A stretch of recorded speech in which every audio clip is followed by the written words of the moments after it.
Hello, in this video I want to show you how to make Oculus Meta Quest 2 more comfortable.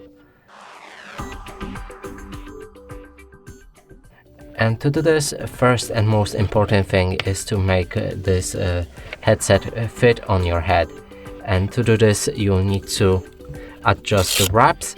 So it's best to get at least two people to do it. So place the headset on your head, then make another person adjust it to your liking.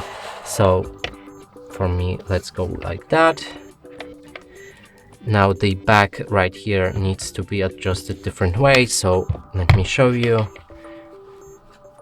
To tighten it, you'll need to drag these two plastic lines outwards like that.